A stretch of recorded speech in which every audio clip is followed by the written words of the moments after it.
የፕሪቶሪያ ስምምነት የአማራ ክልል ህዝብ ጥቅም ያሳጣ ነበር ወይ ማለት እንችላለን? ስፔሲፊካሊ ወልቃይትን ጉዳይ ብትወስድ ሰኔ 15 እንዴት ነበር የሚያስታውሱት? ዶክተር አምባቸው በደንብ የተገናኘን እንወያይ ነበር። ጀነራል ሰዓረን ብትወስድ ቦርዲንግ ስኩል በጋራ የተማርነው ፍትሃዊ የሆነ ተጠቃሚነት በሚገባኝ ልክ አላገኘውም የሚል ጥያቄ ሲነሳ ነበረ።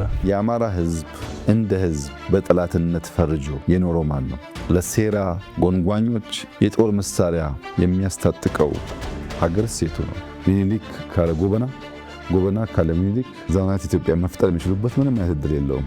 ጠመንጃ በማንሳት ወደ ጫካ የገቡ ኃይሎች አሉ። የተዘጋ ቤቱን ፍሬሽ ኤር ለማስገባት መስኮት ሲከፍት ንጹህ አየር ብቻ አይደለም ወደ ቤቱ የሚገባው። የኢትዮጵያ ህዝብ እዚህ ምርጫ ላይ ሲሳተፍ ምን መልእክት ሊያስተላልፍ እንደፈለገ መውሰድ እንችላለን? ባለፉት 5 ዓመታት ብዙ ድንቅ ስራዎች ሰርተናል። በዚህ 5 ዓመት ግን ፈተናው ከባድ ነው። እንቅልፍ የሚያስተኛ አይደለም። ጠቅላይ ሚኒስትር ዶክተር አብይ አህመድ በፖለቲካዊ ኢኮኖሚያዊና ማህበራዊ ጉዳዮች ላይ ከአማራ ሚዲያ ኮርፖሬሽን አሚኮ ጋር ያደረጉት ቆይታ አሁን ይጀምራል።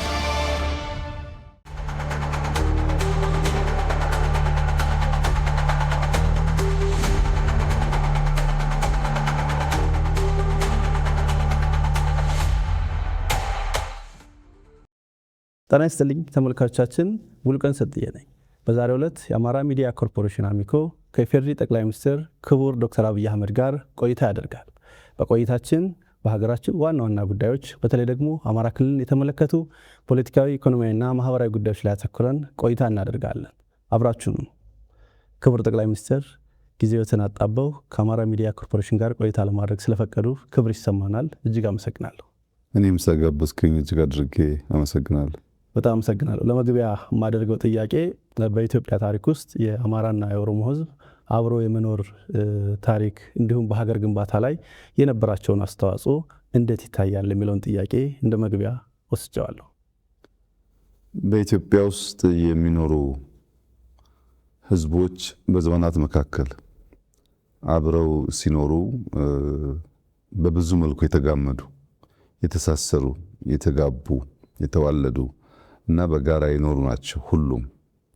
በተለይ ደግሞ አማራና ኦሮሞን ስትወስድ በአቀማመጣቸውና በቁጥራቸው ከፍ ስለሚሉ በኢትዮጵያ ታሪክ መለስ ብለህ እያንዳንዱን አንጓ ብትመዝን በ3 ዋና ዋና መንገዶች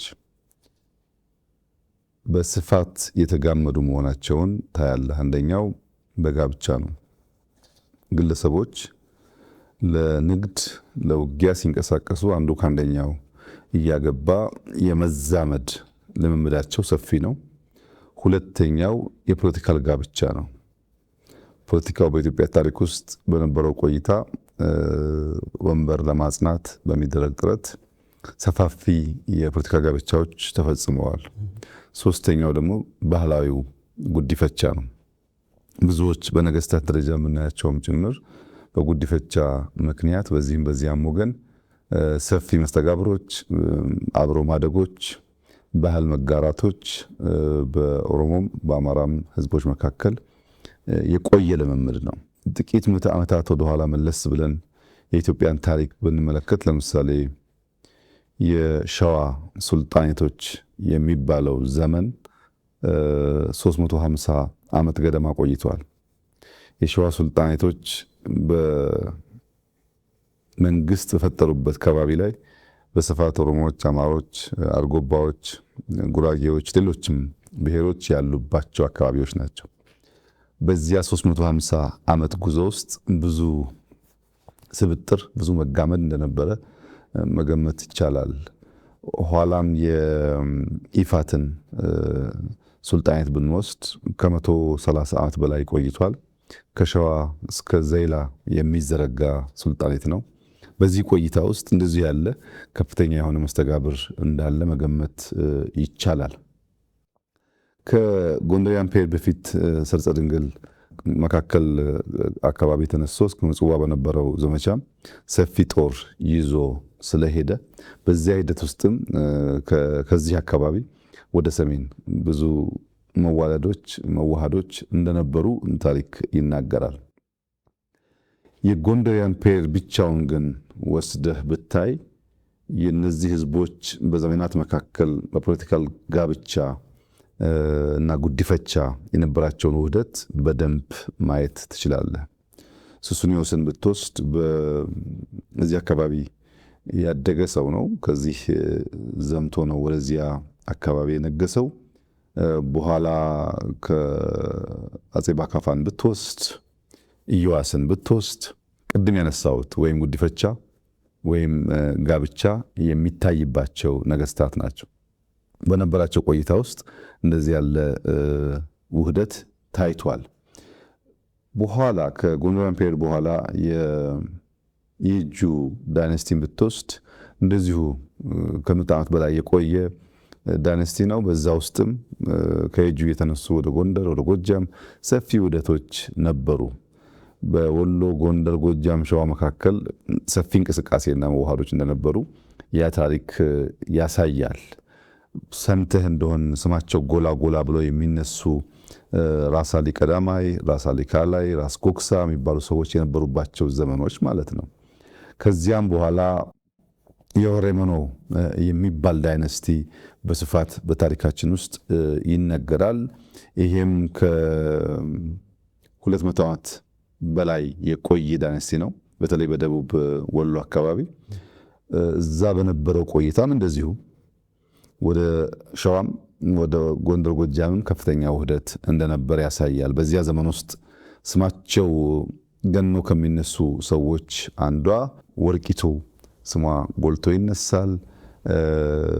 እነ ራስ ሚካኤል ስማቸው ይነሳል። በዚያ ዘመን ውስጥ የምታነበው የምትማረው ታሪክ የሚያሳየው እነዚህ ህዝቦች በስፋት አብረው ሲዘምቱ፣ አብረው ሲዋጉ፣ አብረው ሲያለሙ፣ አብረው ሲያጠፉ ተዋህደው የነበሩ ህዝቦች መሆናቸውን በደንብ ታሪካችን ይናገራል። ወደ ኋላም ወደ ቅርቡ ዘመን መተህ ለማየት ብትሞክር ዘመናዊት ኢትዮጵያን ታሪክ ያየ ሰው ከነዚህ ህዝቦች ውህደት ውጤት ውጪ ሊያት አይችልም። ሚኒሊክ ካለ ጎበና፣ ጎበና ካለ ሚኒሊክ ዘመናዊት ኢትዮጵያ መፍጠር የሚችሉበት ምንም አይነት እድል የለውም። እነዚህ ሰዎች ተዋህደውን የፈጠሩት። ብዙ ጊዜ ወደ ደቡብ ያለው ግጭት ይነሳል። ነገር ግን የሸዋው ኃይል ጎጃም ከራስ አዳል በኋላም ንጉሥ ተክለ ሃይማኖት ጋር ተጋጭቷል። ወሎ ከሚካኤል ጋር ተጋጭቷል። አርሲ ወላይታ ተጋጭቷል። ከሸዋ የተነሳ ወደ ሁሉም አቅጣጫ ነበር ዘመቻ የሚካሄደው። ይህንን ዘመቻ የመሩ ሰዎች ንጉሱ ሚኒሊክ ቢሆኑም ጦር አዝማቹ ደግሞ ጎበና ነበሩና በውህደት የተሰራ መሆኑን በግልጽ ያሳያል። ሁላችን አንተም እኔም ማንኛውም ኢትዮጵያዊ መለስ ብሎ የሚኮራበትን የአድዋን ታሪክ ብናነሳ ሚኒሊክ ከገበየው ውጭ፣ ሚኒሊክ ከባልቻ ውጭ አልሰሩትም። በውህደት የተሰራ የጋራ ድል ነው። በጋራ የተፋለሙበት ለአንዲት ውድ የከበረች ሀገር ዋጋ ከፍለው ለማኖር ሀገራቸውን አስቀድመው የጋራ ህልውና አስቀድመው በጋራ ዘምተው በጋራ ሞተው ያጸኑልን ያቆዩልን ሀገር እንዳለ ያሳያል።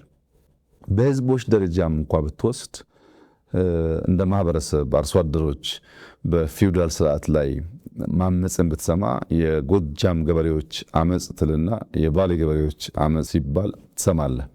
እና እስከ በኋላ ድረስ ባለው ታሪክ ውስጥ እነዚህ ሁለት ህዝቦች ለዘመናት አብረው ሲዘምቱ፣ ሲጋቡ፣ ሲነግዱ፣ ሲኖሩ፣ በብዙ ሲዋሃዱ የኖሩ መሆናቸውን የኢትዮጵያ ታሪክ በግልጽ ያስቀምጣል። በእርግጥ ይህ ባህሪ በሁለቱ ብሔር ላይ ብቻ የተወሰነ አይደለም። ብዙዎቹ ላይ እንደዚህ አይነት የመዋሃድ እና አብሮ የመኖር ልምምዶች በስፋት ኢትዮጵያ ውስጥ አሉ።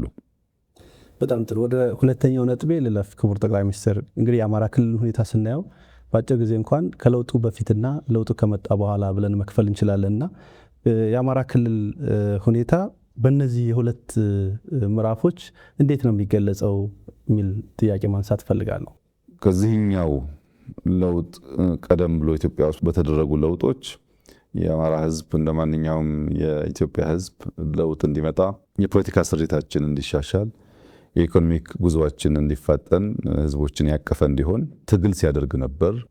66ቱን ለውጥ ብትመለከት እዛ ውስጥ የራሱ የሆነ ሚና ተጫውቷል። የ83ቱን ለውጥ ብትወስድ እንዲሁ ጎላ ያለ ሚና ተጫውቷል። የ2010ን ብትወስድ የአማራ ህዝብ እንደ ማንኛውም የኢትዮጵያ ህዝብ ለውጥ መጥቶ ለመሻሻል ለማደግ ከፍተኛ ተጋድሎ ማድረጉን ታሪክ ይናገራል። ከለውጥ ማግስት የነበረው ጉዞ የአማራ ህዝብ ወይ መላው የኢትዮጵያ ህዝብ ማለት ይቻላል በከፍተኛ ተስፋ የተሞላበት ሁለት እጁን ዘርግቶ ለውጡን የተቀበለበት በዚያ ለውጥ እሰራለሁ፣ አተርፋለሁ፣ አገር አጸናለሁ የሚል ህልም በብዙ የሚታይበት የሚገለጥበት ሁኔታ ነበረ። በእርግጥ በ2010 የመጣው ለውጥ በቅርብ ስለሆነ ሁሉም ሰው እንደሚያስታውሰው ከዚያ ቀደም በነበረው የፖለቲካና የኢኮኖሚ ስሪት ኢትዮጵያ ውስጥ የመዘጋት፣ የመታፈን፣ የመታሸግ ምልክቶች ነበሩ። አንድ ሰው ረዘም ላለ ጊዜ ከቤቱ ወጥቶ ወደ ራሱ ቤት ቢመለስ ያ ቤት ተዘግቶ የቆየ እንደሆነ ልክ በሩን ከፍቶ ሲገባ ቤቱ ሳፎኬትድ ይሆናል፣ ያፍናል፣ ይሸታል። የመጀመሪያው ስራው መስኮት ከፋፍቶ ንጹህ አየር እንዲገባ ቤቱ እንዲናፈስ ማድረግ ነው። ያንን መናፈስ ሳታደርግ እንደ ከዚህ ቀደሙ ቤት ውስጥ የለመድከውን የኑሮ ዘዬ መቀጠል አትችልም። የኛም ፖለቲካ ያ ሁኔታ ነበረው። ትንሽ ፖለቲካውም ኢኮኖሚውም ታፍኖ ተዘግቶ ስለቆየ ከፈትፈት አድርጎ ማናፈስ ይፈልግ ነበር። በዚያ በነበረ ሁኔታ መቀጠል ስለማይቻል እንደ ለውጡ እንደመጣ መስኮቶቻችን ከፋፈትን። እነዚያ መስኮቶች ከእስር ቤት ሊሆን ይችላል፣ ከውጭ ሀገር ሊሆን ይችላል፣ የፖለቲካ ዝንባሌ የማይታይባቸው ሰዎች የፖለቲካ ስብዕና መላበሳቸው ሊሆን ይችላል። ብዙ አይነት ሰዎች በዚያ መከፋፈት ውስጥ በፖለቲካ አውድ ውስጥ ለመሳተፍ ሙከራ አድርገዋል። እንግዲህ አንድ ሰው የተዘጋ ቤቱን ፍሬሽ ኤር ለማስገባት መስኮት ሲከፍትና ለማናፈስ ሲሞክር ንጹህ አየር ብቻ አይደለም ወደ ቤቱ የሚገባው፣ አብሮት ትንኞች ይገባሉ፣ ቢምቢዎች ይገባሉ። ቢምቢ በሳይዟ በጣም ትንሽ ናት። ነገር ግን ተኝተህ የቢምቢን ድምፅ ሰምተህ ከሆነ መተኛት አትችልም። ያቺ ትንሿ ጥንጥየዋ ቢምቢ ባላት ድምፅ ታውካለች፣ ትቀሰቅሳለች። አንዱ ዝቅተኛ ጉዳቷ እንዳተኛ ማወክ ነው። ሁለተኛውና ከዛ የሚከፋው ግን አንተን በመንደፍ ደምህን መምጠጥ ነው። ደምህን መጣ ግን አትተውም፣ በሽታም ልታመጣብህ ትችላለች። እንደዚህ ያለው ሁኔታ በኢትዮጵያ ፖለቲካል አውድ ውስጥ ተፈጥሯል። በማናፈስ ውስጥ ተቀላቅለው የገቡ ቢምቢዎች አሉ፣ ከፍተኛ ድምፅ በማሰማት ለማወክ የሚሞክሩ፣ ከዚያም ሲያልፍ የኢትዮጵያን ብሔራዊ ጥቅም ለመናደፍ የኢትዮጵያን ሕልውና ለመገዳደር ከሚፈልጉ ኃይሎች ጋር እስከ መሰለፍ የሚሄድ ዝንባሌ ያሳዩ። በዚያ መከፈት ምክንያት መድረክ አግኝተው ሁኔታው ከተስፋ ትንሽ ጨለምለም ደንገዝገዝ ወዳለ ሁኔታ፣ ስጋት ወዳከለበት ሁኔታ እንዲገባ ለማድረግ እየሞከሩ ኃይሎች አሉ። ይህንን ዝብርቅርቅ መንፈስ ነው የምታየው በሁሉም ክልሎች። በአማራም ክልል በከፍተኛ ደስታ የተቀበለው የደገፈው፣ በኋላ በተፈጠረ ሁኔታ ደግሞ ምንድነው የመጣብን የሚል ድንግዝግዝ ስጋት እያደረበት እየዋለ እያደረ ሲመጣ ግን ነገር እየተገለጠ ሲሄድ የመደመር መንገድ ብቸኛው አማራጭ መሆኑን፣ ለመበልጸግ የሚደረገው ጥረት ተገቢ ጥረት መሆኑን ያመነ ኃይል ሆኖ እንግዲህ ዘንድሮ ያንን በምርጫውም አረጋግጧል። ብቸኛው ኢትዮጵያን የማጽኛው መንገድ ቅድም በታሪክ ያነሳሁት ውህደት እንደተጠበቀ ሆኖ ያንን በሚያርቅ፣ በሚያድስ፣ በሚያሻሽል፣ በሚያሰፋ መንገድ መሄድ ብቻ ነው እንደ ሀገር ተከባብረን ተዋደን በጋራ ጥረን ግረን አንዲት ታሪካዊት ሀገር ማጽናት የምንችለው የሚል እምነት የያዘበት ጊዜ ይመስለኛል። ወደ ለውጡ ልውሰዶትና ልክ ለውጡ እንደመጣ እርስዎ ወደ ኃላፊነት ሲመጡ ያደረጉት ወደ አማራ ክልል ተጉዞ የተለያዩ ሰዎች ጋር ቀጥታ ፊት ለፊት መገናኘት፣ ከዛም በመለስ ከለውጡ ከትንሽ ወራት በኋላ እንዲሁ በየልዩ ቤተ መንግስት የአማራ ክልል ተወካዮችን አነጋግረው ነበርና ይህንን ለምንድን ነበር ያደረጉት? በእርግጥ ከለውጥ ማግስት ሳይሆን ትንሽ ወደ ኋላ ይሄዳል። በ2003 ክረምት የከፍተኛ አመራሮች ስልጠና ነበር። በዚያ ስልጠና ወቅት ከአንዳንድ የአማራ ጓዶች አመራሮች ጋር ንግግር የጀመርንበት ጊዜ ነበር። ያ ንግግር ትርክትን ማደስ ያስፈልጋል። በመካከላችን ያለውን ግድግዳ ማፍረስ ይኖርብናል። የነበረው ታሪካችንን ፈትሸን መርምረን ወደ ምንተባበርበት፣ ወደ ምንተጋገዝበት፣ በጋራ ወደ ምንቆምበት ቁመና ካልተቀየርን የኢትዮጵያ ነገዋ አስጊ ነው የሚል ውይይቶች ነበሩን።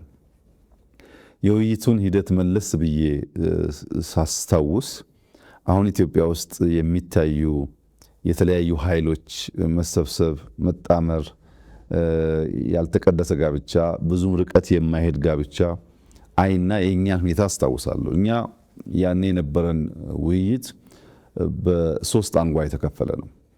መገንባት የምንፈልገው ሀገር አለ። እዚያ ጋር ለመድረስ ግን ምን እንዳለን ማወቅ አለብን። ምን እንዳለን ከማወቃችን በፊት በሁኔታዎች ላይ ያሉን እምነቶች ምን እንደሆኑ እንወያይ ነበር። ምን እናምናለን? ለምሳሌ ታሪክን በሚመለከት ምን ታምናለህ አንተ? በታሪክ ምልከታችን ላይ፣ በኢትዮጵያ የብልጽግና ጉዞ ላይ፣ በኢትዮጵያ ሕዝቦች በእኩል የመጠቀም በእኩል የማደግ ሁኔታዎች ላይ ያለህን ምልከታ ያለህን ብሊፍ ማወቅ አንተም ማወቅ ጠቃሚ ነበር። መጀመሪያ እምነቶቻችንን በሚመለከት ብዙ ጊዜ ረዘም ላለ ጊዜ እንወያያለን። በእነሱ ጉዳይ ላይ ከሞላ ጎደል መግባባት ሲታይ what we possess የሚለው ሁለተኛው ፓርት ነበር። ምንድነው ያላት ኢትዮጵያ? እኛስ ምን አለን? ምን እኔ እሰጣለሁ? ምን ታመጣለህ አንተ? ምን አጋጭተን ነው ያ የምናስበውን ነገር የምናሳካው? ያሉን ነገሮች ከለየን በኋላ ደግሞ ምንገነባትን ኢትዮጵያ በምን መልክ እንደምንገነባ እናነሳ እንወያይ ነበር። አሁን አይተህ ከሆነ ብዙዎቹ እምነቶቻቸውን ከሌል በኋላ ስለሚያደርጉ ልክ ትንሽዬ ነገር ሲመጣ መሰረቱ የተስተካከለ ስላልነበረ ቶሎ ይፈርሳል። ሁልጊዜም ውህደት ሲፈጠር፣ ሁልጊዜም በጋራ መተባበር ሲፈጠር ግለሰቦች፣ ፓርቲዎች፣ ቡድኖች መነጋገር ያለባቸው እምነት ነው። ምንድነው የምታምነው? ምንድነው ማምነው? በምን መነጽር ነው ነገን የምታየው? በምን መነጽር ነው ትናንትን የምታየው? በምን ትብብር መንፈስ ነው ዛሬን የምንሰራው የሚለውን ካልተግባባ በጋራ መቆም ጠላትን ያሰነብት ይሆናል እንጂ ብዛም ፋይዳ አይኖረውም። ያን ለመፍታት ውይይቶች እናደርግ ነበር። ከዛ ከለውጡ ጥቂት ወራት በፊት በኦሮማራ እንቅስቃሴ ባህር ዳር መጥቼ ከእናንተ ሚዲያ ጋር ቆይታ አድርጌ ነበር። ያንን መለስ ብላችሁ ብታዩ ይህንኑ ሀሳብ የሚገልጽ ነው። የሁለቱን ህዝቦች በጋራ ለዘመናት መኖር፣ አሁንም በትብብር መንፈስ መስራት ኢትዮጵያን ለመታደግ ያለውን ፋይዳ በጉልህ የሚያሳይ ነበር። ያ የኦሮማራ እንቅስቃሴ የተፈለገ የተወደደ አልነበረም። እንደምታስታውሱት ብዙ የሚጠላ እንቅስቃሴ፣ ብዙ አታክ የነበረበት እንቅስቃሴ ነው የነበረው። ከዛ እንቅስቃሴ በኋላ የለውጥ ፍላጎት ልክ እንደ በልግ ዝናብ ምንም ድምፅ ሳያሰማ በሚመጣበት ሰዓት ነገሮች ሁሉ ፈጣን ነበሩ። ያንን ባክግራውንድ ይዞ ነው ወደ ለውጡ ጉዳይ የገባ ነው ማለት ነው። የእንቅስቃሴ ዋነኛ ምክንያት ለውጥ ሲደረግ የህዝብን የልብ ትርታ በበቂ ደረጃ መገንዘብ ካልተቻለ ረዘም ላለ ጊዜ ለውጥን መምራት አይቻልም።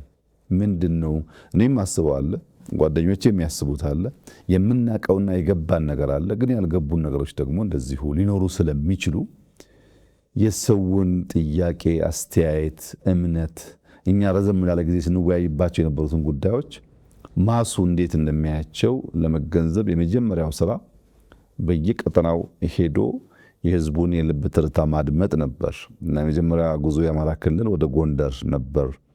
እንደሚታወሰው ጎንደር ከለውጥ ቀንዲሎች አንዷ ናት። የኦሮሞ ደም የኔም ደም ነው ብሎ የተነሱ ወጣቶች የታዩበት፣ ታሪኳን መለስ ብላ ለማየት የቻለች፣ በህዝቦች መካከል ያለውን ውህደት ያየች ከተማ ነበረች። በእርግጥ የኦሮሞ ደም የኔም ደም ነው የሚለው አባባል መፈክር ብቻ አይደለም፣ ትክክለኛ ነው። ጎንደር ውስጥ በስፋት የኦሮሞ ደም አለ።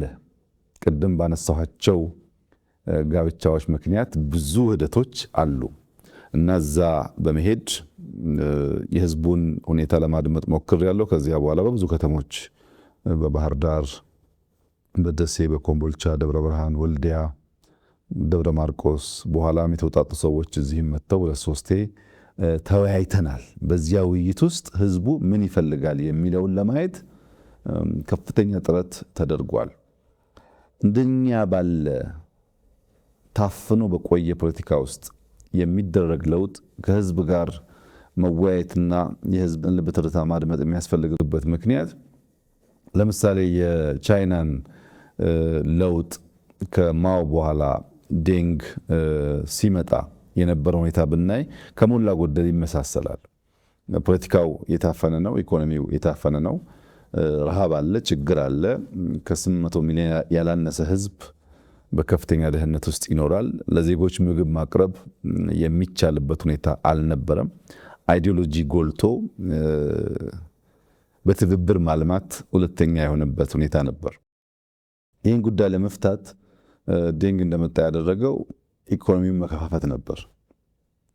በኮሙኒዝም በሶሻሊዝም ያለውን እሳቤ ጥሶ ከሌሎች ከዚህ ቀደም ኢምፔሪያሊስቶች ብሏቸው ከሚጠሯቸው ኃይሎች ጋርም በትብብር ለመስራት ነበር የወሰነው። ዴንግ የመጀመሪያው የሶሻሊስት ካምፕ እና የቻይና መሪ አሜሪካን የጎበኘ ነው። አሜሪካንን ጎብኝቶ በትብብር እንስራ የሚል ጥያቄ ነበረው። ያን መከፋፈት ሲጀምር ግን ጉዳዩ አልጋ ባልጋ አልነበረም። ብዙም ገንዘብ ስላልነበረ ከዛ በፊት ብዙዎች እግረኞች ነበሩ። ባለሳይክል ለመሆን ባለሞተር ሳይክል ለመሆን ነገር ሲከፋፈት በዚያው ልክ ኮራፕሽን በጣም ተስፋፋ። ኮራፕሽን ብቻ ሳይሆን ኢንፍሌሽንም በጣም አደገ። ኢንፍሌሽን እና ኮራፕሽን ደግሞ ማስን የሚያስመርር ጉዳይ ነው። ያን ሃንድል ለማድረግ ያን ለመፍታት ጥረት በሚያደርጉበት ሰዓት ነበር ወጣቶቹ የፖለቲካል እንቅስቃሴ ያደረጉት። የፖለቲካል እንቅስቃሴው መንስኤ ደግሞ ምንድን ነው? ኢኮኖሚያችን ኢምፔሪያሊስት ካልናቸው ትናንት ከጠላናቸው ሰዎች ጋር የሚቀላቀል የሚከፈት ከሆነ ፖለቲካችን ቢከፈት እንዳለበት፣ ፖለቲካችን ልክ እንደነሱ ዴሞክራሲ ይሁን፣ ልክ እንደነሱ ምርጫ ይኑረን የሚል ጥያቄ ነበረ። ይሄ ጥያቄ እንዲህ በቀላሉ ምላሽ የሚያገኝ አልነበረም። ደም አፋሷል።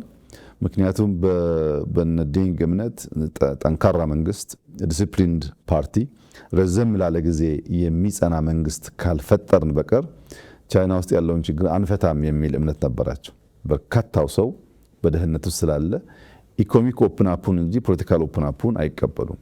ተማሪው ግን ኢኮኖሚን ከፍታችሁ ኢንፍሌሽንና ኮራፕሽን ከመጣ ፖለቲካውን ክፈቱት የሚል ጥያቄ ነበረው። ያን ለመከላከል ነበር ወደ ደም መፋሰስ የገቡት። በእኛ ሁኔታ አስቸጋሪ የሆነው ነገር ኢኮኖሚክ ኦፕን አፕ አድርገን ፖለቲካውን ብንተው ወይም ፖለቲካል ኦፕን አፕ አድርገን ኢኮኖሚ ብንተው ኢትዮጵያ ውስጥ ያለውን ሁኔታ መቀየር አንችልም። ለዚህ ህዝብ ካወያየን የልብ ትርታን ካደመጥን በኋላ እንዴት አድርገን ነው ሁለት ዋና የሪፎርም ዋና የስብራት መንስኤዎቻችንን በመክፈት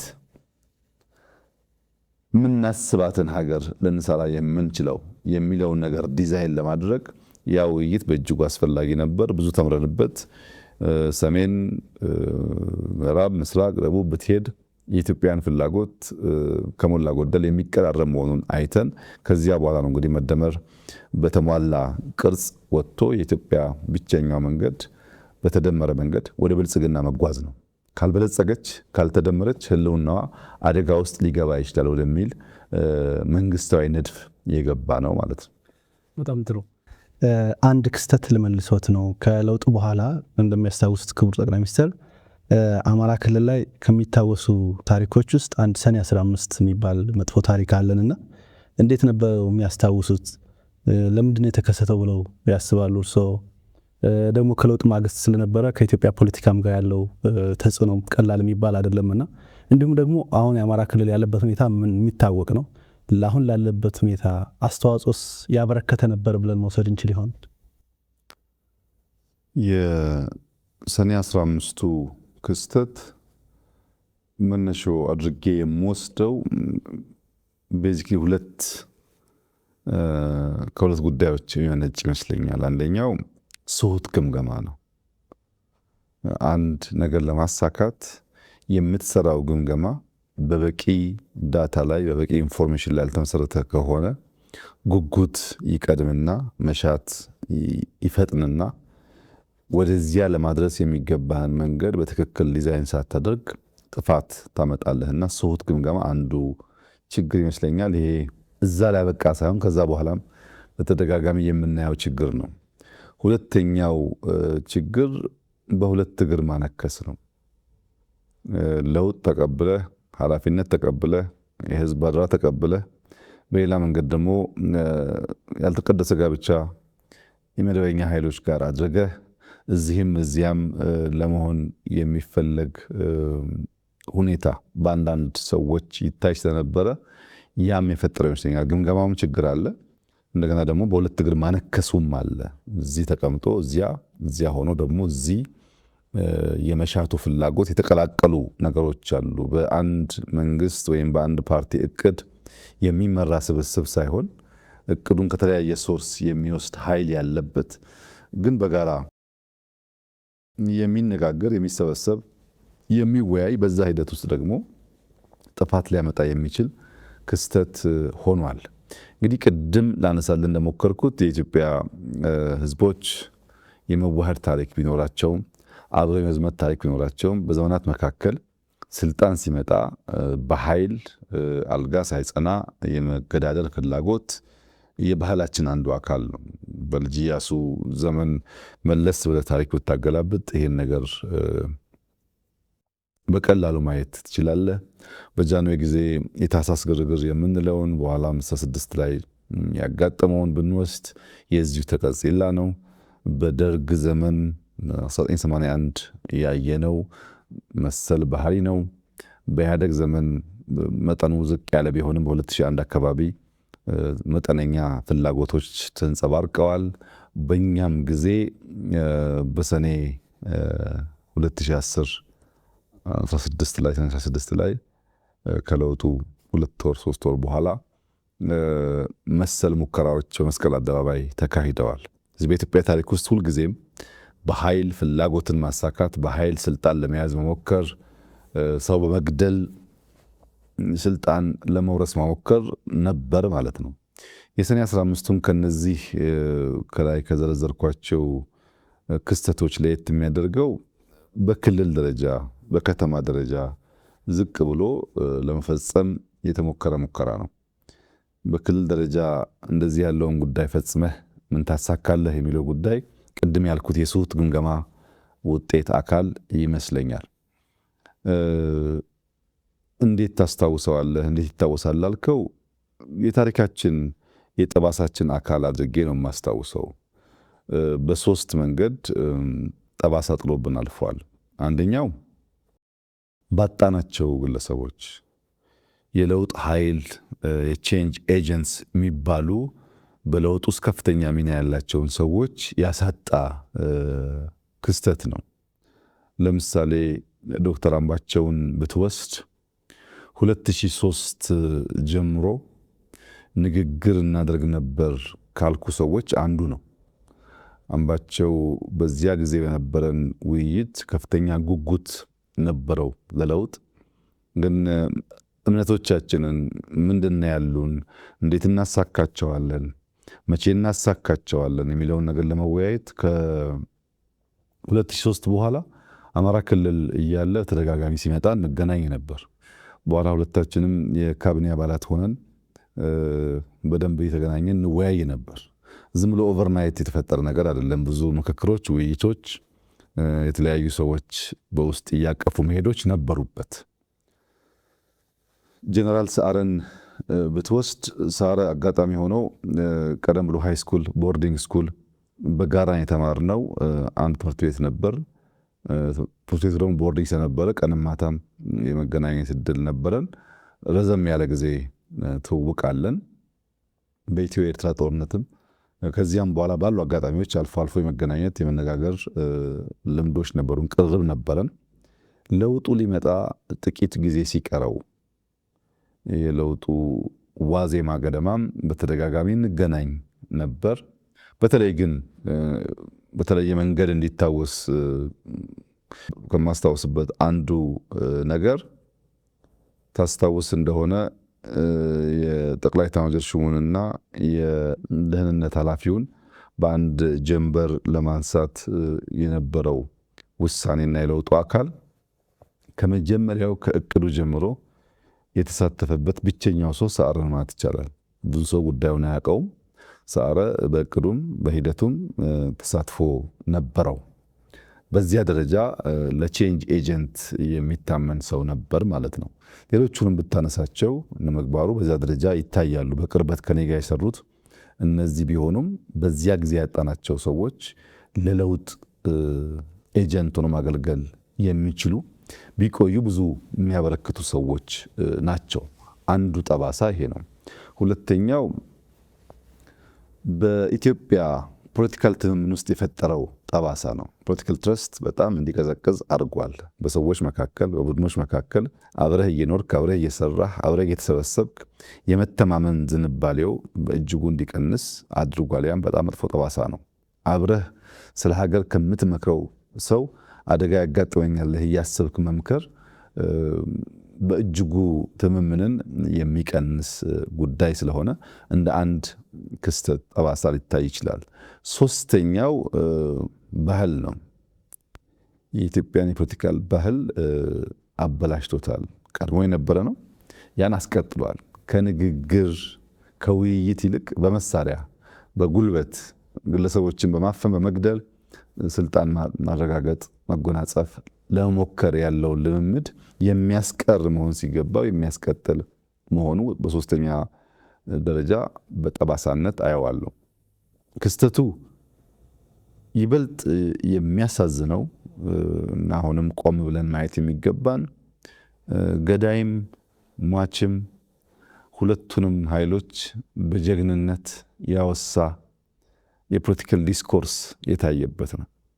ይሄ በኢትዮጵያ ታሪክ ውስጥ እስካሁን ያለንበት ውጥንቅጥ ታሪክን እንዳለ አስቀምጦ ከመልካሙ ከስህተቱ መማር ሲገባ ታሪክን እየመረጥክ ታሪክን እያንሻፈፍክ ታሪክን በፈለግከው መንገድ አድርጎ የማቆየቱ ጉዳይ አሁን ላለንበት አጠቃላይ ውጥንቅጥ ዋናው መሰረት የዚያ የትርክት ስብራት ጉዳይ ነው። አሁን እዚህ እንደዋዛ በብሔርተኝነት ስሜት በአውራጃዊነት ስሜት ታሪኩን አንሻፈን ብንጽፍ ብንናገር ነገ ልጆቻችን ዋጋ ሊከፍሉበት የሚችሉ ጉዳይ እንደሆነ ማሰብ አለመቻል ደግሞ ያሳዝነኛል። ይሄ ጉዳይ እንዳለ ታሪኩን አስቀምጠህ ከተቀመጠው ታሪክ ተነስተህ በሚኖር ትንተና የፈለግከውን ነገር ወደ ቀኝ ወደ ግራ ወስደህ መማር ትችላለህ። ታሪኩን ማዛባት ግን እምብዛም ጠቃሚ አይደለም። ዛሬ ብቻ ሳይሆን ነገም ዋጋ ያስከፍላል። ትውልድ ዋጋ ይከፍልበታል። እኛ በህይወት እያለን የምናውቀውን ጉዳይ በተንሸዋረረ ታሪክ አረዳድ ተረድተን የምናስቀምጥ ከሆነ እኛ በማንኖርበት ሰዓት የሚኖር ትውልድ ደግሞ እንዴት አድርጎ እንደሚወስደው አሁን ባለው የኢትዮጵያ ታሪክ መመልከት ትችላለህ። አሁን ያለው የኢትዮጵያ ታሪክ የዚህ የተንሸዋረረ የፖለቲካል ኢንትሪግ ውጤት ነው። አብዛኛው ታሪክን እንዳለ በትክክለኛው መንገድ ማስቀመጥ ሳይሆን አዛብተን በማስቀመጣችን ምክንያት የሚፈጠር ችግር ነው። ከዚያም ሻገር ሲል የፖለቲካ ሴራ ተንታኞች መጠቀሚያም ሆነዋል። ታስታውስ ከሆነ እለቱ ቅዳሜ ነበር፣ ዊኬንድ ነበር። ማምሻ ላይ ነበረ ይሄ ጉዳይ የተፈጠረው እና እኔ እዚህ ቢሮ ቆይቼ ከቢሮ ስወጣ መረጃ የሰማሁት እና ለሚዲያ ምን ነገር አለበት የሚል ሐሳብ መጥቶ የሚዲያ አካላት ይጠሩ ብለን ፋና፣ ኢቢሲ፣ አሚኮ ተጠርተው ነበር። የሰጠሁበትን ቦታ እስከዛሬ አስታውሰዋለሁ እኔ። ነገር ግን ፋናና ኢቢሲ ምናልባትም ዊኬንድ ስለሆነ ምሽትም ስለነበረ ስንጠራቸው በዚያ ፍጥነት አልመጡልንም። አሚኮ ግን ጎረቤት ነው፣ እዚያ 4 ኪሎ ነው መስሪያ ቤቱ። መኪናም ላያስፈልገው ይችላል። እዚሁ ስለሆነ ልክ ጥሪው ሲደረግ ወዲያው አሚኮ መጣ። አሚኮ መጥቶ የተወሰነ ደቂቃ ጠበቅን እነዚያ ቢደርሱ ብለን ዘገዩብን እና መጨረሻ የመጣው ሀሳብ ምንም እኮ ችግር የለውም አሚኮ ወስዶ ለሁሉም ሊያከፋፍል ስለሚችል ለአሚኮ ይሰጥ ተብሎ ምሽት ላይ ነው እኔ ቤት ነው ለአሚኮ ሰጠሁኝ። በኋላ ግን ባህር ዳር ላይ ሆኖ መግለጫ ሰጠ ወደሚል የሴራ ትንታኔ ተቀይሯል። እንደዚህ ያለው ከእውነት የተፋታ ለዛሬም ለነገም የማይበጅ ውስጥህ እያወቀ የሚሸነገር የሚዋሽ ነገር ጥፋት ብቻ ነው የሚያመጣውና ያ ክስተት ከመነሾ የሚሳካ ነው። ከመነሾ አንድ ግብ የሚያሟላ ነው ባትልም እንደ ጥቁር ጠባሳ የሚወሰድ መጥፎ ክስተት ነው ብዬ ነው የማየው። አመሰግናለሁ ክቡር ጠቅላይ ሚኒስትር። ወደ ሌላ ነጥብ ልውሰድዎት። ለውጡ እንደመጣ ሁሉም ኢትዮጵያዊ እንደገለጹት በተስፋ ለውጡን በከፍተኛ ሁኔታ ሲደግፍ ነበረ። ከዚህ ህብረተሰብ ክፍል አንዱ ደግሞ በውጭ የሚኖሩት ትውልደ ኢትዮጵያና ኢትዮጵያውያን የምንላቸው ወይም ደግሞ ዲያስፖራ የምንለው የህብረተሰብ ክፍልም የለውጡ ደጋፊ ነበረ በዛን ወቅት እንደሚታወሰውና ከለውጡ ከተወሰነ ጊዜ በኋላ የአማራ ተወላጅ የሆኑ ዲያስፖራዎች እንደገና ለውጡን አንዳንድ ዲያስፖራዎች ለውጡን ተቃውመዋል እና የዚህ መንስኤው ምንድን ነው ብለው ያስባሉ? በቀጣይስ ምን አይነት አማራጭ ቢከተሉ ነው የሚጠቅመው ብለው ነው የሚያስቡት? ለውጡን በመደገፍ እና ባለመደገፍ ጎራ የመቀያየሩ ጉዳይ በአማራ ዲያስፖራ የሚወሰን አይደለም። በሁሉም ዲያስፖራዎች የሚታይ ነው። በውጭ ሀገርም ብቻ የሚወሰን አይደለም። በሀገር ውስጥም ያ ነገር ሊያጋጥም ይችላል። ሰዎች በተለያየ ምክንያት ጎራቸውን ይቀያየራሉ። እኔ የሚመስለኝ በሶስት ዋና ምክንያቶች ጎራ መቀያየሮች ያጋጠሙ ይመስለኛል። አንደኛው የተሳሳተ ስሌት የነበራቸው ግለሰቦች ናቸው። ልክ ለውጡ ሲመጣ አንተ ባህር ዳር ተቀምጠህ የሆነ ጉዳይ ጽፈህ ሊሆን ይችላል፣ ተናግረህ ሊሆን ይችላል። እኔ እዚህ አዲስ አበባ ሆኜ የሆነ ነገር አድርጌ ሊሆን ይችላል። አንዱ ናይሮቢ ሆኖ የሆነ ነገር አድርጎ ሊሆን ይችላል። ሁሉም ሰው ይሄን ለውጥ የጀመርኩት ያመጣሁት ያዋለድኩት እኔ ነኝ ብሎ አምኗል። ብዙ ግለሰቦች ያሉበት ሁኔታ አጠቃላይ ለውጡን መርቶ ከአንድ ጫፍ ለማድረስ የሚያስችል አለመሆኑ በግልጽ የሚታይ ቢሆንም ግን አምነዋል ሰዎቹ። እኔ ነኝ የዚህ ለውጥ ባለቤት፣ እኔ ታስሬ፣ እኔ አገር ተሰድጄ፣ እኔ እንደዚህ ሆኜ ያመጣሁት ይሄን ለውጥ እና ይሄ የመጣው ለውጥ እኔ በማስበው መንገድ መሄድ አለበት። ከተቻለ ምነክስ፣ ካልተቻለ ደግሞ ማነክስ መሆን አለብኝ የሚል እምነት ያመኑ ሰዎች የተጋባባቸው ግለሰቦች ነበሩ። እነዚህ ግለሰቦች ለውጡ የብዙ ሰዎች ጥረት፣ ብዙዎች ዋጋ የከፈሉበት፣ በብዙ ድካም የመጣ እነዚያን ሰዎች በማስተባበር የሚመራ እንጂ የግለሰቦች ፍላጎት ለማሳካት የሚፈጸም አለመሆኑን ሲረዱ ሞክረው ሲያቅታቸው አውቶማቲካሊ የጎራ ለውጥ አሳይተዋል። መጀመሪያ ሮጦ መምጣት፣ ለመቀላቀል መሞከር፣ እንደፈለጉት ነገር እንደሚሄድ ማሰብ ሁኔታ ነበራቸው። ያ አልሆነም። አንድን ለውጥ በራስ መመዘኛ በራስ መነጽር ብቻ ማየት ስትጀምር የሌሎችን ማድመጥ ሲሳነ ይሄ ችግር ያጋጥማል። እኛ ለውጡ መጥቶ በህግ ስልጣን ከያዘን በኋላ የኛ እምነትና እውቀት በቂ አይደለም። የህዝቡን ልብ ትርታ ማድመጥ አለብን። ህዝቡ እንደሚያስብ ማወቅ አለብን። ያደረግነው ሙከራ እንኳን አይተው ትምህርት አለመውሰድ ማለት ነው። ሁለተኛው የጎራ መደበላለቅ የሚታየው ለርካሽ ዓላማ የሚቃወሙ ሰዎች ናቸው። ከዩቱብ ንግድ ጋር የሚያያዝ ወይም በአንዳንድ ሀገራት አሳይለም ለመጠየቅ ጥገኝነት ለመጠየቅ የሚደረግ ሙከራ መቃረን፣ መሳደብ፣ ማንቋሸሽ ብቸኛ መንገድ ብሎ የሚያስቡ ሰዎችም እንዲሁ አሉ። ይሄን የምታየው አንዳንድ ሰዎች በጣም ያንቋሽሹ ሲሳደብና ኢትዮጵያ ሲመጡ እኛ እኮ እንዲህ ያልመሰለንም ሀገር ተቀይሯል፣ ብዙ ለውጥ ነው ያለው፣ በደንብ አልነገራችሁንም፣ በጣም እንደተጸጸቱ ሰዎች ሆነው ይቀርባሉ። ሄዶ ደግሞ ትንሽ 6 ወር 8 ወር ሲቆይ የግድ ገንዘብ ጥቅም ስለሆነ መልሶ ያ ባህሪ ሲያገረሽ ታያለህ። እንደነዚህ አይነት ሰዎች አሉ። በሶስተኛ ደረጃ ግን እውነተኛ ጥያቄ ያላቸው ሰዎች ደግሞ አሉ። በአንዳንድ ጉዳይ ላይ እውነተኛ ጀኖን ጥያቄ አንስተው በበቂ ደረጃ ምላሽ ያላገኙ ሲመስላቸው እንደዚህ አይነት ስሜት የሚሰማቸው ሰዎች አሉ። ያ የኛም ድክመት ያለበት ሊሆን ይችላል። እና የተለያየ ጎራ ነው፣ በአንድ ካቴጎሪ የሚወሰድ አይደለም። መንገዳቸው ምን ይሁን፣ እንዴት ይቀጥሉ ይሻላል ላልከኝ፣ ያው እውነተኛ ጥያቄ ያላቸው ቀርብ ብሎ ማየት ነው። ይምጡ፣ ይመልከቱ፣ ይጠይቁ፣ አብሮ ይስሩ። ለውጥ ዳር በመቆም ብቻ አይሳካም፣ መሳተፍ ይፈልጋል። ወንዝን ለመሻገር አብሮ መዋኘት እንጂ ውሃውን ዝም ብለህ ብትወቅሰው አይበጅም፣ አይጠቅምም። ስለዚህ ኑ አብረን እንዋኝ። በዋና ውስጥ በጣም ብዙ ፈተና ይኖራል።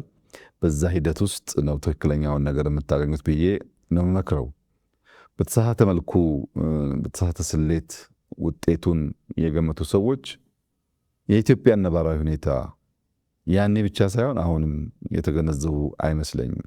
የኢትዮጵያን ነባራዊ ሁኔታ መገንዘብ፣ ዘመኑን መገንዘብ ያስፈልጋል። አንተ እንኳን በምታውቀው ከለውጡ ዓመት 2 ዓመት በፊት ኢትዮጵያ ውስጥ የዳታ ፔኔትሬሽን የዳታ ስፋት ውስን ነው። ብዙ ሰው አብዛኛው መረጃ የሚያገኘው ከናሽናል ሚዲያ ነው። ብዙ ሚዲያዎች አልነበሩም። ስልክ እንዳሁን ኢንተርኔት በበቂ የለውም። ዳታ በስፋት አልተሰራጨም።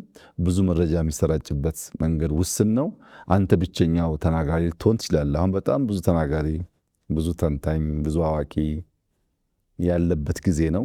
በአንዳንድ ጉዳዮች ላይ ብዙ መረጃም ያለበት ጊዜ ነው እና ነባራዊ ሁኔታውን ማወቅ ያስፈልጋል።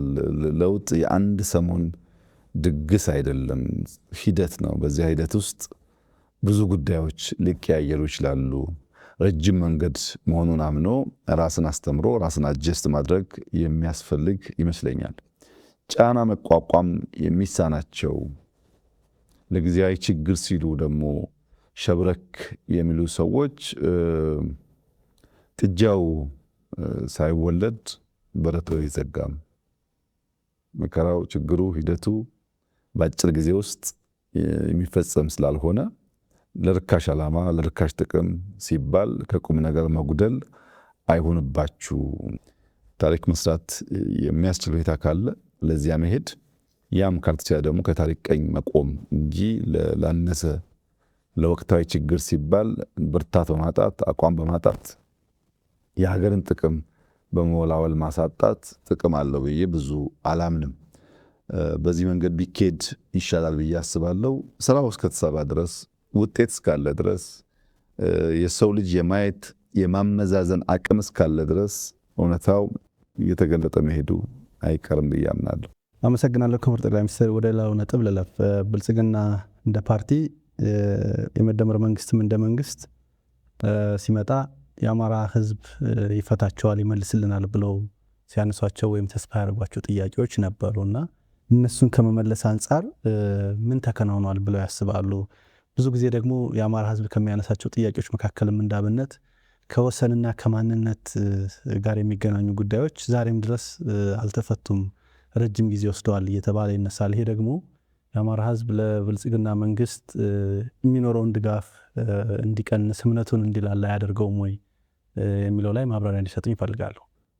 በዚያ ከለውጥ ማግስት ባደረግነው ውይይት በሁሉም የአገሪቱ ጫፎች የነበሩት ጥያቄዎች፣ አስተያየቶች በሁለት አንኳር ጉዳዮች ተከፍለው ይታዩ ይችላሉ።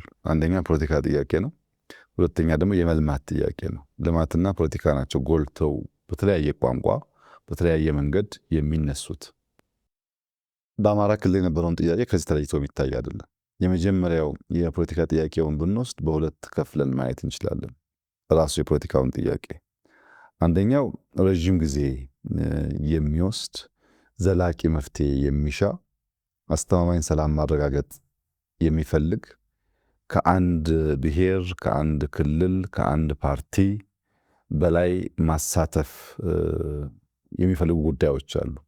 በአንድ ፓርቲ የማይመለሱ፣ በአንድ ክልል የማይመለሱ፣ በአንድ ከባቢ ፍላጎት የማይመለሱ የሌሎችን ተሳትፎ የግድ የሚጠይቁ ጉዳዮች አሉባቸው ጥያቄዎች ውስጥ።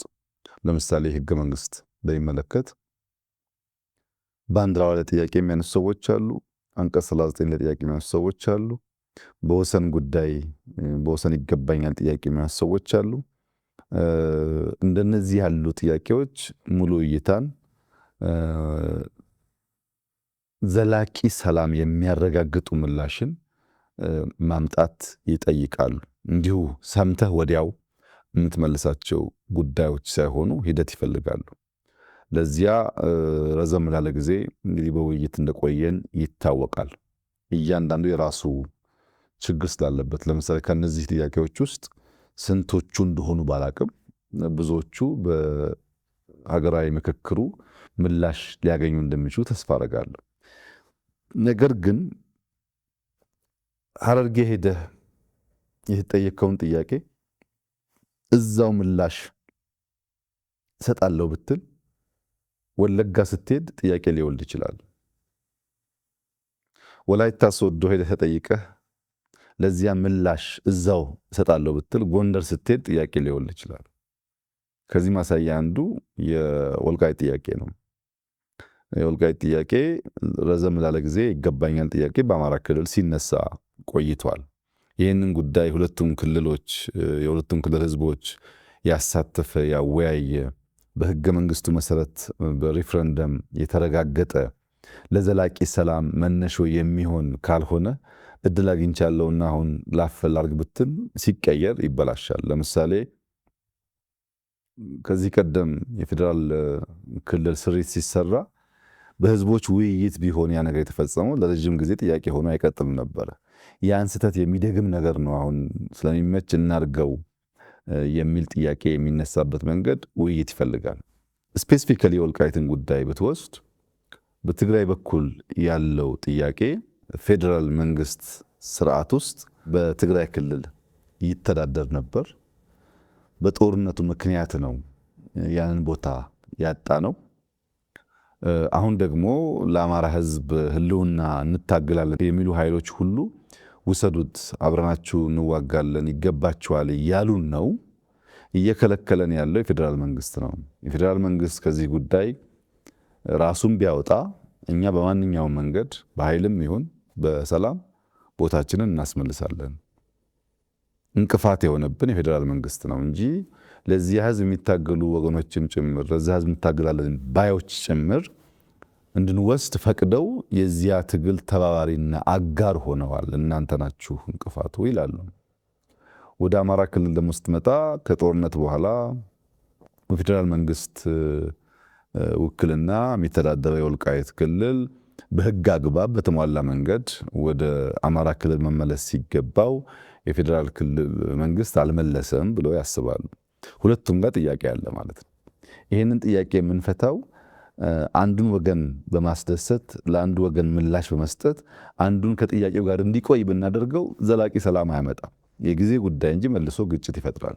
መልሶ ግጭት የሚፈጥርን ነገር ለአጭር ጊዜ እፎይታ፣ ለአጭር ጊዜ ደስታ መመለስ ደግሞ የመደመር መንግስት ፕሪንሲፕል አይደለም። የኛ አንደኛው ፕሪንሲፕል ሚዛናዊነት ነው። ሁለተኛው ሙሉ እይታ ነው። በምንወስናቸው ውሳኔዎች ዘላቂ ሰላም፣ ዘላቂ ልማት፣ ዘላቂ አብሮነትን የማያረጋግጥ የአጭር ጊዜ ድል ከሆነ ታይም ቦምብ ነው። ነገርን ለጊዜው ያዳፍናል እንጂ ከናካቴው አያጠፋውም ብለን ስለምናስብ አንመርጠውም። መንገዱን ጊዜ ወስዶ ተወያይተን ተመካክረን ህግን ስርዓትን ተከትለን የህዝቦችን ተሳትፎ አረጋግጠን ብንወስን ግን ለዘላቂው ሰላም ሊያረጋግጥ ይችላል የሚል እምነት ስላለን አብዛኛው በኢንክሉሲቭ ናሽናል ዲያሎጉ 4 ዓመት የፈጀ ሂደት ነው። ብዙ ሺህ ሰዎች የሚሳተፉበት ነው። አሁን እኔን ካነጋገርኩ በኋላ ራንደምሊ ሄደህ አንዱን ከሰሜን አንዱን ከምስራቅ አንዱን ከደቡብ ብታነጋግር በዚህ መድረክ መገኘቴ ብቻ ከበቂ በላይ ነው ይሉሃል። በጣም ብዙ ነገሮች ይነሳሉ፣ ብዙ ቅሬታዎች ይነሳሉ። አንዱ የአንደኛውን ጥያቄና በሽታ ያደምጣል። በዚያ መንገድ ነው ኢትዮጵያ የምትሰራው፣ በውይይት በንግግር በትዕግስት ነው እና ከአማራ ክልል ጥያቄ አንጻር ከበፊቱ የከፋ ነገር አሁን አለ ብሎ ለመውሰድ ያስቸግራል።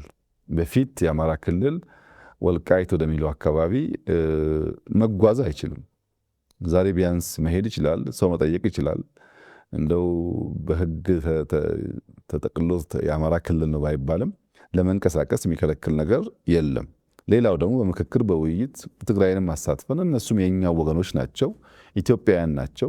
እነሱም በሚያስከፋ መንገድ የምንፈጽመው ነገር ጥቅም የለውም ብሎ ማመን ያለበት የአማራ ክልል ማህበረሰብ በዛም በዚህም ያለው የተዋሃደ ቅድም እንዳልኩት የተዋለደ በብዙ ጉዳይ ውስጥ አብሮ ያለፈ ህዝብ ነውና ሁለቱንም ህዝብ በሚያሳምን በውይይት በምክክር ዊን ዊን አፕሮች ብንከተል ዘላቂ ሰላም ያረጋግጣል። ከዛ ውጭ ያለው መፍትሄ ለአማራም አይጠቅምም፣ ለኢትዮጵያም አይጠቅምም፣ ለትግራይም አይጠቅምም ብለው የመደበውን መንግስት በጽኑ ያምናል። ነገር ግን ከረዥም ጊዜ ምላሽ ከሚሹ ባሻገር ያሉ በአጭሩ ፓርቲው መንግስት መመለስ የሚገባቸውን ብዙ ፖለቲካል ጥያቄዎች ግን ምላሽ አግኝተዋል። ለምሳሌ በፓርቲ ውስጥ እኩል ተሳትፎ አልነበረም። አንደኛ ባለቤትና ጎረቤት ነበር። ኢትዮጵያውያን ከፊሉ ባለቤት ከፊሉ ጎረቤት ወይም አጋር ተብሎ የተከፈለበት ሁኔታ ነበረ። ባለቤት ከተባሉትም ደግሞ ሃይራርኪ ነበራቸው። ዴሞክራሲን በሚያሳይ መንገድ ባለቤትነታቸው የሚያረጋግጥ ነገር አልነበረም። ለምሳሌ ፓርላማ ውስጥ ኦሮሞ፣ አማራ በቁጥራቸው ምክንያት በርከት ያለ ወንበር ቢኖራቸውም በፓርቲ ውስጥ ግን ኦሮሞም፣ አማራም፣ ትግሬም እኩል ወንበር ነበራቸው። እኩል ወንበር ነበራቸው ማለት መንግስቱን የሚመራው ፓርቲ ነው። ፓርቲ ውስጥ የማጆሪቲ ሩል ማይኖሪቲ ራይትስ የሚባለው የዴሞክራቲክ ፋውንዴሽን መሰረቱ እሳቤው አልነበረም። ቲፒኤልኤፍ 9 ሰው አለው፣ ኦህዴድ 9 ሰው አለው። እነዚህ ሰዎች በኩል ድምፅ ነው ወስነው ያ ውሳኔ ወደ ፓርላማ የሚፈጸመው። ይሄ ተሳትፎን የተዛባ ያደርገዋል፣ መስተካከል ነበረበት የሚል ጥያቄ ነበር። ሪጂናል ኦቶኖሚ ክልሎች ከፌዴራል መንግስት በህግ ከተሰጠው ስልጣን ባሻገር ጣልቃ ሳይገባባቸው በነፃነት ልማታቸውን፣ ሰላማቸውን፣ ፖለቲካቸውን እንዲያራምዱ መፍቀድ ላይ እንደሚታወቀው ውስንነት ነበር። ያን መመለስ ብዙ የሌሎችን ክልሎች ተሳትፎ ሳይፈልግ ራሱ መንግስት ራሱ ፓርቲ መወሰን መቀየር ይችላል። በፌዴራል መንግስት አካታችነትን በሚመለከት ኢሹዎች ነበሩ። በቁልፍ ቁልፍ ተቋማት ውክልናችን ለምሳሌ አየር መንገድ ወስደህ፣ ቴሌኮም ወስደህ፣ ሜቴክ ወስደህ እንደዚህ ገንዘብ ያለባቸው ሺፒንግ ላይንስ ወስደህ የሚታየው ካቢኔ ብቻ ሳይሆን ሌሎችም አካባቢዎች ላይ የነበረው ውክልና አሳታፊ አካታች አልነበረም የሚል ስሞታ ቅሬታ ነበር። ያለ መፍታት ብዙ ርቀት ተኪዷል። መጥፎ ትርክቶች አሉ።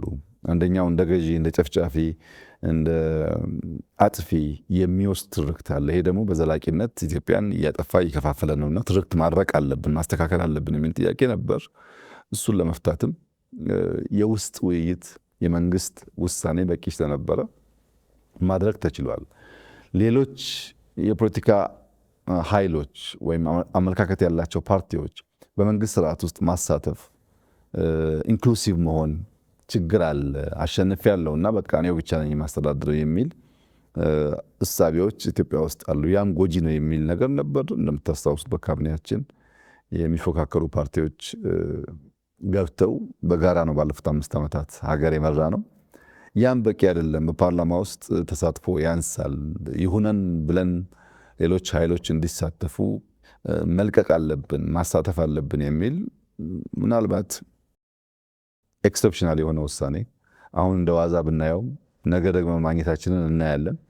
አንድ ሁለተኛ ደግሞ እስካሁን ባለን ታሪክም በሌሎች ሀገራት ታሪክም ብንወስድ ሊመረጥ የሚችል ገዢ ፓርቲ ግድ የለም ሌሎች የሚሳተፉበትን እድል ልፍጠር ብሎ ማድረግ ላይ ውስንነት ነበር። እኛ ዘንድሮ አድርገነዋል። እንግዲህ በፓርላማ፣ በካቢኔ፣ በፓርቲ፣ በክልል ኦቶኖሚ ትርክትን በማድረቅ ኢንክሉሲቭ መንግስት በመመስረት ሀገርኛ እሳቤዎች ላይ መሰረት ያደረገ መንግስት በመመስረት ረገድ ምንም ልታወዳድር አትችልም። ለምሳሌ አብዮታዊ ዲሞክራሲ ስለ መከላከያ ያለው እሳቤ፣ አብዮታዊ ዲሞክራሲ ስለ ህዝቦች ያለው እሳቤ፣ አብዮታዊ ዲሞክራሲ ስለ መንግስት ያለው እሳቤና የመደመር መንግስት ያለው እሳቤ ለየቅል ነው፣ አይገናኝም።